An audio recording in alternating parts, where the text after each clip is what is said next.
ঢালাই ভাঙার মেশিন কিভাবে ব্যবহার করতে হয় অথবা সঠিকভাবে ব্যবহার করার নিয়ম কি আমরা সকলেই জানি অথবা আমাদের যে শ্রমিক ভাইরা রয়েছে তারা কি জানে? তো সেই সম্পর্কেই আজকে আমরা এই ভিডিওতে কথা বলবো। আজকে আমরা একটি সাইট ভিজিটে গিয়েছিলাম। সেই সাইট ভিজিটে বেজের ঢালাইয়ের পূর্বে সেখানে পুরাতন বিল্ডিংয়ের অংশ পড়েছে, তাই সেটি ভাঙার কাজ চলছে। তো আসলে ঢালাই মেশিন সঠিকভাবে কিভাবে আমরা ব্যবহার করি সেটি হলো, প্রথমেই আমাদেরকে এই মেশিন ব্যবহারের ক্ষেত্রে সতর্কতা অবলম্বন করতে হবে। সেটি যেন সঠিকভাবে আমরা সঠিক পজিশনে বসিয়ে তারপর সেটি প্রেস করে চালু করে ব্যবহার করি।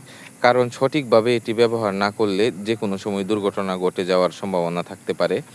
তাছাড়াও ঢালাই ভাঙার মেশিন সবসময়ই ভাইব্রেট হয়, যেটি ব্যবহারের সময় শ্রমিকের শরীরেও ভাইব্রেট হয়। তো সেই ক্ষেত্রে এটি অনেক সময়ই খুব বিভিন্ন ধরনের ক্ষতির কারণ হতে পারে দৈহিকভাবে।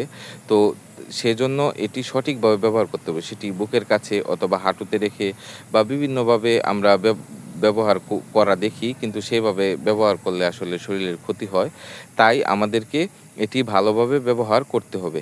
তাছাড়াও এটি ব্যবহারে বিশেষ সতর্কতা অবলম্বন করতে হবে। তা না হলে শ্রমিকের যে কোনো ধরনের দুর্ঘটনা ঘটতে পারে। ধন্যবাদ সকলকেই আমাদের সাথে থাকার জন্য। আমাদের ভিডিওতে লাইক অ্যান্ড সাবস্ক্রাইব করে দিবেন। আসসালাম।